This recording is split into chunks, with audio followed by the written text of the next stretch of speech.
할렐루야. 사랑하는 일스필드 가족 여러분, 오늘도 하나님 말씀과 함께 자유함을 얻고 또 하나님 말씀으로 힘을 얻고 하나님 말씀을 등대 삼아 하루하루를 나아가시는 모든 분들 되시기를 주님의 이름으로 축복합니다. 2024년 9월 18일 수요일입니다. 오늘 묵상 본문은 열왕기하 9장 1절에서 13절까지의 말씀입니다. 선지자 엘리사가 선지자의 제자 중 하나를 불러 이르되 너는 허리를 동이고 이 기름병을 손에 가지고 길라 라못으로 가라. 거기에 이르거든 님시의 손자 여호사밧의 아들 예후를 찾아 들어가서 그의 형제 중에서 일어나게 하고 그를 데리고 골방으로 들어가 기름병을 가지고 그의 머리에 부으며 이르기를 여호와의 말씀이 내가 내게 기름을 부어 이스라엘 왕으로 삼노라 하셨느니라 하고 곧 문을 열고 도망하되 지체하지 말지니라 하니 그가 청년 곧 그 선지자의 청년이 길라 라못으로 가니라. 그가 이르러 보니 군대 장관들이 앉아 있는지라. 소년이 이르되 장관이여 내가 당신에게 할 말이 있나이다. 예후가 이르되 우리 모든 사람 중에 누구에게 하려느냐 하니 이르되 장관이와 당신에게니이다 하는지라. 예후가 일어나 집으로 들어가니 청년이 그의 머리에 기름을 부으며 그에게 이르되 이스라엘 하나님 여호와의 말씀이 내가 내게 기름을 부어 여호와의 백성 곧 이스라엘의 왕으로 삼느니 너는 내 주 아합의 집을 치라. 내가 나의 종 곧 선지자들의 피와 여호와의 종들의 피를 이세벨에게 갚아주리라. 아합의 온 집이 멸망하리니 이스라엘 중에 매인자나 노인자나 아합에게 속한 모든 남자는 내가 다 멸절하되 아합의 집을 느바세 아들 여로보암의 집과 같게 하며 또 아히야의 아들 바하사의 집과 같게 할지라. 이스라엘 지방에서 개들이 이세벨을 먹으리니 그를 장사할 사람이 없으리라 하셨느니라 하고 곧 문을 열고 도망하니라. 예후가 나와서 그의 주인의 신복들에게 이르니 한 사람이 그에게 묻되 평안하냐 그 미친 자가 무슨 까닭으로 그에게 왔더냐 대답하되 그대들이 그 사람과 그가 말한 것을 알리라 하더라. 우리가 이르되 당치 아니한 말이라 청하건대 그대는 우리에게 이르라 하니 대답하되 그가 이리이리 내게 말하여 이르기를 여호와의 말씀이 내가 내게 기름을 부어 이스라엘 왕으로 삼는다 하셨다 하더라 하는지라. 우리가 각각 자기 옷을 급히 가져다가 섬돌 위 곧 예후의 밑에 깔고 나팔을 불며 이르되 예후는 왕이라 하니라. 아멘. 네, 오늘은 예후가 이스라엘의 왕이 되는 이야기가 담겨있는 본문입니다. 엘리사 이전 선지자였던 엘리야는 이 땅을 떠날 때 엘리사가 끝내야 할 몇 가지 일을 남겨두고 떠났습니다. 그 중에 하나가 예후에게, 이스라엘 왕이 될 예후에게 기름을 부으라고 했던 것입니다. 또한 엘리야는 나봇 사건으로 연루된 아합과 이세벨이 어떤 방식으로든 죽을 것이며 아합의 혈통이 말살될 것이라고 예언한 적이 있습니다. 아합은 실제로 죽은 상황이지만 지금 이세벨은 여전히 살아있고 아합의 혈통도 남아있습니다. 따라서 예후는 왕이 되어야 하고 엘리야 예언에 따르면 이세벨은 죽어야 하며 아합의 후손은 멸망해야 합니다. 그래서 오늘 본문에서는 예후가 본격적으로 권력을 잡게 되고 이후에 이세벨 이야기가 완성이 되는 그런 진행이 되고 있습니다. 예후의 왕좌 등극은 엘리사가 선지자 중 한 명을 소환하는 것에서부터 시작합니다. 엘리사는 선지자 중 한 명을 소환하여 예후에게 이스라엘 왕으로 기름을 부으라는 다소 어려운 임무를 맡깁니다.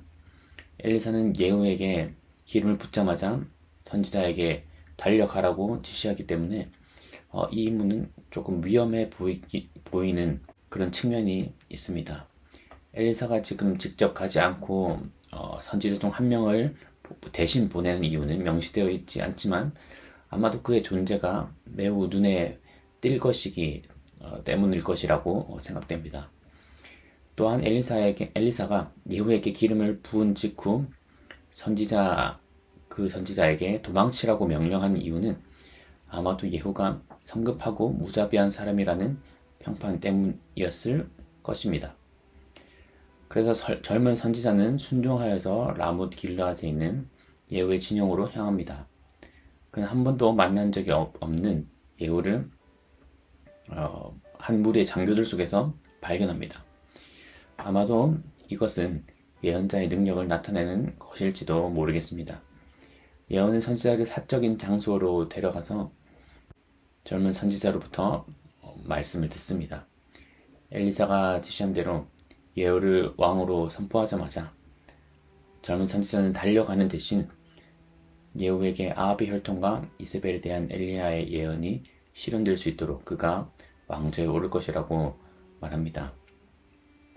추가적인 설명을 계속해서 하는 것이죠. 그래서 7절에서 이렇게 말합니다. 너는 내 주 아합의 집을 치라. 내가 나의 종 곧 선지자들의 피와 여호와의 종들의 피를 이세벨에게 갚아주리라. 아합의 집에 대한 하나님의 이 심판은 이세벨이 많은 참 선지자들을 죽였기 때문입니다. 9절에서도 이렇게 말합니다. 여로보암의 집과 같이 또 바하사의 집과 같이 라고 언급되는 부분이 있는데 여기에서도 하나님께서는 이 두 이스라엘 왕조의 불신실함, 신실하지 않은 그들의 죄악으로 인해 이 두 왕조를 멸망시키셨습니다. 그리고 이세벨과 아합의 가문에게도 그리할 것입니다. 또 10절에서도 이스라엘 지방에서 개들이 이세벨을 먹으리니 그를 장사할 사람이 없으리라 하고 말하였는데 장례를 치르지 않는다는 것은 굉장한 치욕의 표시입니다. 하나님의 심판에 극에 달했다라는 것을 보여주는 것입니다. 그리고 이 짧은 설명을 마친 뒤 선지자는 예후에게 그가 이끌 개혁의 세부 사항을 해결하도록 남겨두고 이제 떠나게 됩니다. 이제 예후와 선지자 둘만의 사적인 대화가 이제 공적인 영역으로 옮겨갑니다. 11절부터 예후의 동료 장교들은 선지자의 메시지에 대해서 굉장히 걱정스러워하고 있습니다. 왜냐하면 이 방문이 굉장히 갑작스러운 방문이었기 때문입니다. 이 방문은 혹여나 진영을 혼란에 빠뜨리고 병사들을 괴롭게 할 수도 있는 것이기 때문입니다. 또한 고대 선지자들은 특이한 생활 방식, 또 기이한 습관, 또는 황홀한 예언 메시지로 인해 일부 사람들에게 미쳤다고 여겨지기도 하였습니다. 그래서 그 주인의 신복들에게 예후가 이르렀을 때 한 사람이 그에게 평안하냐, 그 미친 자가 무슨 까닭으로 그에게 왔냐라고 물은 것도 바로 이러한 이유에서입니다. 하지만 예후는 즉각적인 답을 회피합니다. 하지만 동료 장군들이 다시 묻자 예후는 자초지종을 설명하게 되지요. 그리고 그 즉시 예후는 열렬한 지지를 받고 이스라엘 왕으로 선포받게 됩니다. 그럼에도 불구하고 예후가 해야 할 일은 아직까지도 남아 있습니다. 그래서 오늘의 본문은 엘리야를 통하여서 예언된 이 말씀이 하나하나씩 퍼즐을 맞춰가는, 하나하나씩 성취되는 단계 중에 있다는 것을 우리에게 알려주고 있습니다. 그러므로 오늘 본문을 통해서 우리는 무엇을 알 수 있을까요?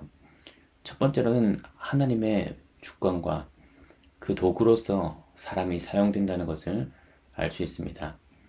예후는 하나님의 도구로서 임명된 왕이었던 것입니다. 엘리야 선지자를 통하여서 이미 예언된 대로 하나님께서 작정하시고 계획하신 대로 임명된 왕이 바로 예후였습니다. 그는 하나님께서 바알 숭배와 아합의 집안을 심판하시기 위해 사용하기로 작정된 도구였습니다. 이를 통해 우리는 하나님께서 모든 나라와 역사의 주관자이시다라는 것을 알 수 있습니다. 모든 왕, 정치, 사회, 모든 가족, 모든 사회 분야에서 어느 것 하나 빠짐없이 하나님께서 역사의 주관자이시다라는 것을 알 수 있는 것입니다. 그리고 이를 위해서 하나님께서는 사람을 도구로 사용하십니다. 하나님의 주권 아래 그분의 계획이 이루어진다는 것을 우리는 이 본문을 통하여서 알 수 있는 것입니다. 또 하나 더 알 수 있는 것은 비슷한 맥락에서 하나님의 공의가 반드시 이루어진다는 것입니다. 오늘 본문은 아합의 왕가와 이세벨의 죄악에 대한 하나님의 심판을 이루기 위한 전초 과정입니다. 이는 하나님의 공의가 늦어지는 것처럼 보일지라도 반드시 이루어진다는 메시지를 보여주고 있습니다. 하나님은 악을 심판하시고 그의 백성들을 보호하시며 정의를 세우십니다. 우리가 당장 하나님의 정의를 보지 못할지라도 하나님의 때에 반드시 그분의 공의가 이루어진다는 신뢰를 갖고 살아가야 함을 본문을 통해 배울 수 있는 것입니다. 그러므로 오늘 하루도 이 본문을 통하여서 알게 된 그 하나님의 섭리와 계획을 신뢰하시는 모든 분들 되시기를 소망합니다. 하나님께서는 한번 약속하신 것을 절대로 포기하지 않으시고 끝까지 신실하게 지키시는 분이십니다. 우리를 향한 메시지도 마찬가지입니다. 우리를 향한 그 하나님의 약속도 마찬가지입니다. 하나님께서는 우리를 향한 그 약속의 말씀을 절대 저버리지 않으실 것입니다. 우리를 향해 그리고 이 땅을 향해 계획하신 일을 성취하시기 위하여서 모든 방법을 동원하여 모든 사람을 동원하여 그 일을 반드시 이루어 내실 것입니다. 악인들에 대한 심판을 행하시고 의인들에 대한 하나님의 백성들에 대한 보호와 사랑을 반드시 실천하시는 분이시기 때문에 오늘도 우리에게 힘겨운 일이 있을지라도 우리에게 고난이 있을지라도 우리가 적박하고 메마른 땅을 간다고 할지라도 하나님의 선하신 뜻을 반드시 이루시는 그 하나님의 사랑과 계획을 믿음으로 말미암아 오늘 하루도 말씀 안에서 위로를 얻고 힘을 얻어 살아가시는 모든 분들 되시기를 소망합니다. 하나님의 선하신 뜻이 우리의 인생 가운데 우리의 고난 중에도 지금도 여전히 역사하고 계심을 믿고 의지하는 모든 분들 되시기를 주님의 이름으로 축복합니다. 기도하겠습니다. 하나님 감사합니다. 오늘도 우리에게 말씀하여 주시니 감사드립니다. 예후가 기름 부음을 받는 이 장면을 통하여서 오래전부터 예언된 하나님의 말씀이 차근차근 성취되어 감을 우리는 봅니다. 그리고 동일하게 우리의 삶 가운데서도 하나님의 뜻이 차근차근 성취되어 간다는 것을 또 말씀하여 알려주시니 감사드립니다.